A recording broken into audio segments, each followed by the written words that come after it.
Hey there, this is Katherine, and I am sharing a set from Diamond Press. This is all about autumn foliage window, I think is what it was called.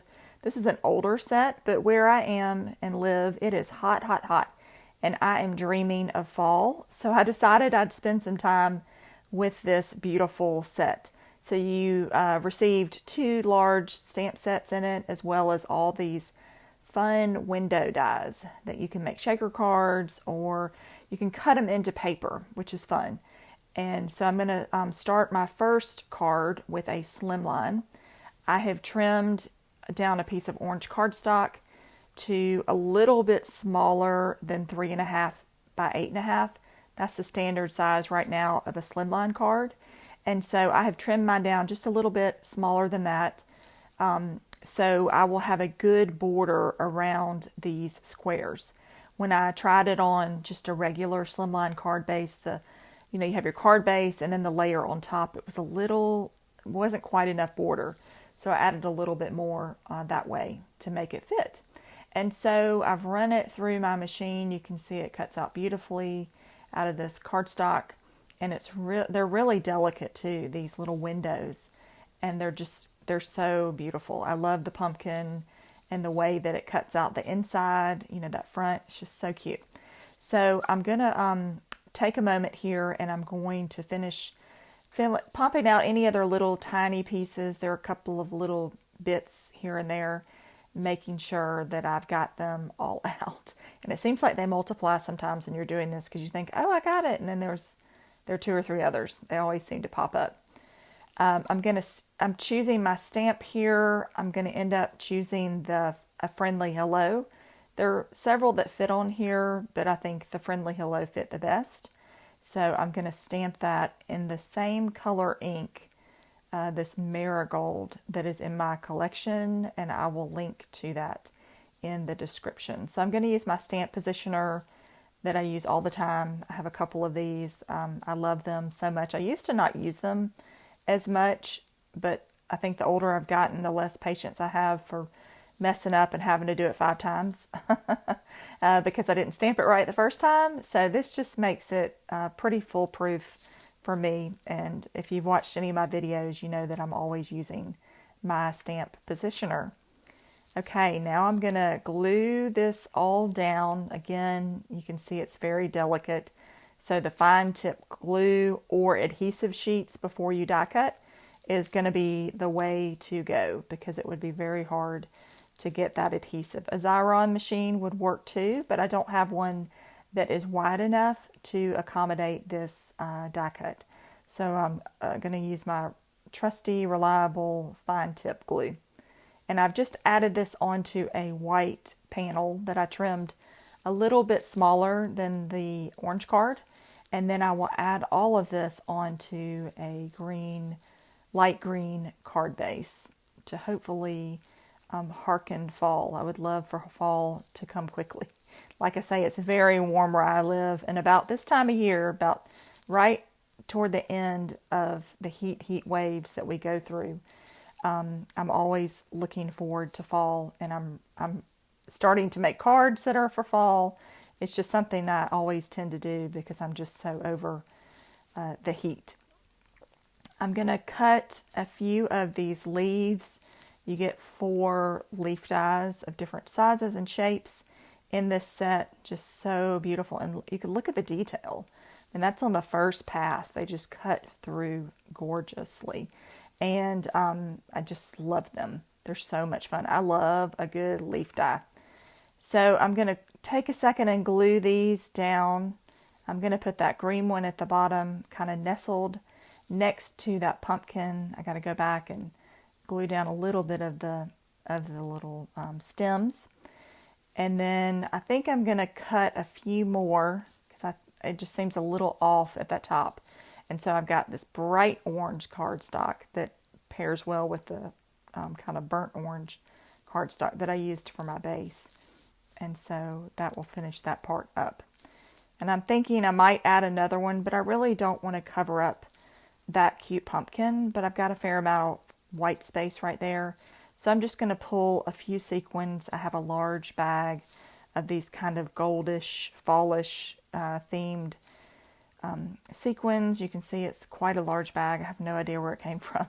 And I'm going to add a third sequin to finish off this card. And I kept it pretty simple, but I thought it had a nice little pop of color with those leaves. Okay, moving on. So I'm pulling out a piece of paper from Park Lane Backyard Garden Pad that I have, this gorgeous background paper. I'm going to trimmed it down, and now I'm going to work on my sentiment, grateful for you. Now you notice I've got this larger square that is a dotted square, and I'm running through that through my machine. So these dies cut into paper, but to get them to be cut out, you have to put a square around it or trim it down by hand. So I found a square that worked, that would give a nice frame, and so I'm going to finish picking out any little pieces that are left in this die cut, and it ended up being quite lovely. This is kind of a cantaloupe color that worked with the colors of the flowers. And I am just going to directly glue it on there using that fine tip glue. I'm not going to pop it up. You could make this, it'd be fun to make that into a shaker. And I just glued it directly onto the paper because I really did not want to cover up that gorgeous cardstock and that pattern paper. So I'm going to glue all of this down after I add a ribbon. I found another kind of green ribbon that worked with the leaves in this paper, and it had some of the same tones. And then I'm going to add it onto a darker green cardstock base that also pulls out some of the shades.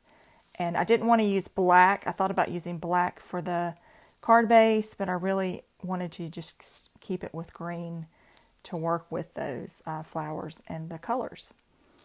So pretty quick and easy card. Just you taking advantage of a beautiful patterned paper and these adorable square die cuts. Okay, so that's it on that one. Next, I'm going to work with the pumpkin square window. I've got a piece of that same light green cardstock. I'm going to lay out which sentiment I'm going to use, and I am going to use the one about if pumpkins were friends, I would pick you. And then I'm going to run this through my diamond press machine, and it will cut out beautifully. And then I'm going to start putting my card together. And what I love about the set, besides it being fall, it's just the lines that it has, those delicate lines. It's just so beautiful. A lot of detail and thought went into this die set. Okay, so now I'm going to go back to my stamp positioner. I'm going to stamp if pumpkins were friends, I'd pick you. And I put a little too much ink. I pressed a little too hard, so I'm going to come back. I'm using a brown ink from Gina K, the same amalgam ink that I use all the time. But this time I'm using brown. I didn't want the harshness of black on this green. I wanted to keep it a little more warm. So I chose to use the brown instead. And I have, off camera, I have run that die through my die machine 2 more times onto adhesive backed paper because I am going to paper piece. You can keep these cards pretty simple and get a lot of bang for your buck. But then I decided on this one I wanted to spend a little bit more time and fill back in all of these pieces that are going to be popped out. So it's just fun. And then I also added this to a cream card base. Instead of white, I was going to leave a little bit of the cream in the background. And I chose the warmth of that over the white for this card. So I'm going to do a little ink blending on this orange paper, the Marigold, I think it's called. I think I said earlier, Marigold. And I'm using that same ink to just color a little bit on to the parts of the pumpkin. And then I'm going to peel off my adhesive and fill it back in. That just gives a little bit of interest, little depth to the pumpkin by adding a little bit of the color. And then it just, you can see it goes together so easily. It's cut beautifully. And now this will be the part that takes the longest time. I think I timed it and it took about 3 minutes. Now I did, to fill it back in. Now I did obviously use the adhesive sheets. You could hand glue these yourself, but on camera it's kind of fumbling to take and do that on for a video, a little tedious. I feel like this is a little more clean and I don't get it all over my fingers.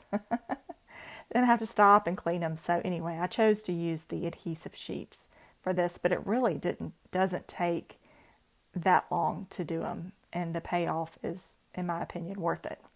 Now I will have to, in a minute, cut a second green one because I lost one of the pieces. It popped out while I was transferring it from my die cutting machine to my desk, and I lost one little piece, so I had to just cut it again to find a replacement.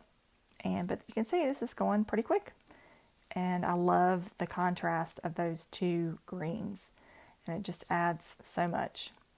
So you can see I've got that one little missing piece, and I'm looking for it. It's not in there, so I've got to run it through again. So now it is all complete on that one. There we go. It found its home. Okay. All right. So that's it on that card. Now for this one, I have run the leaf square through my machine 4 times. I tried to leave a little border. I was really just kind of playing. I wasn't sure how this was going to turn out. And now I'm going to take a rectangle and cut it out because I know that will be straight. But it's going to be pretty delicate. This was delicate work, and I really, like I say, I wasn't sure how it was going to work out. But I had fun trying and experimenting with it. So you can see I got this beautiful background. I would love for Diamond Press to come out with a background dye like this. Hint, hint, hint. So the leaves are so gorgeous. Now off camera, to save time, because it took me a little bit of time to get all of that glue on there, I went ahead and glued the panel I made onto a cream colored card base. I also stamped the Happy Fall in that dark green, and I cut a few leaves from the smallest leaf that is in that is in the kit. And I'm going to add this red one and then the 2 orange ones. I was worried that it was going to look too Christmassy, but it ended up still, I feel, looking pretty fallish. So I'm going to trim off those stems, and that is it. I love the kind of graphic look to it. All right, this is the final card. Thank you for staying with and watching. I hope you've gotten some fun ideas. If you have this set, I have gone ahead and cut my leaves from gold cardstock. And now I've cut another panel that's going to go behind that gold paper. And I am going to ink blend a square with 4 Distress ink colors. I'm just kind of keeping it random. I've got it on my little magnetic thing to hold down so I can ink blend around. I've got the orange. I've done, I think, wild honey, probably mowed lawn. I think this might be fired brick or something like that. I can't remember the red, I'm sorry. And then I did go with an orange, probably ripe persimmon. I'm having to look around and find my ink, my foam pads. I have them all over the place. Usually they're in the bottom of my Distress inks. And then I didn't work too hard in keeping it perfect because this is going to go under that gold panel that I mentioned. Look at that. So pretty. So I'm going to glue this down and taking care to hit some of those little fine points of the leaf structure. And I'm going to flip it over and add it to the back. So pretty. And so I'm going to turn this into a card. You can see I think I ended up cutting it 3.5 inches. So it's a little 3.5 inch card that you could just use for a note enclosure, for a gift, something like that. But I decided that I was going to turn this into a place card for Thanksgiving. I found this little banner. This is also a Diamond Press banner from a set from not too long ago. And I decided that I could make a place card out of this. Instead of writing Happy Thanksgiving like I did, you could write a person's name. And then I'm going to let that dry for a second. And then I'll add some foam adhesive on the back to pop it up. and give it a little more dimension. And I love that little banner. It's so cute. I cannot remember what it comes from. I'll try and find it and link it. It's always a treasure hunt. So I'm going to add that on there. And I just thought that would be so sweet to use for a place card or something like that. And you can see you can write a note inside, maybe a word of thanks. So we've made it to the end of the video. Thank you for staying with me. Here is a recap of the 5 cards I made. I hope you enjoyed this fall themed video, and that leave me a comment. Let me know if you have a favorite card. Let me know if you are ready for fall. I hope you're well, and I appreciate you subscribing, sharing this video, liking this video with your friends, and I hope you're well, and I look forward to seeing you next time.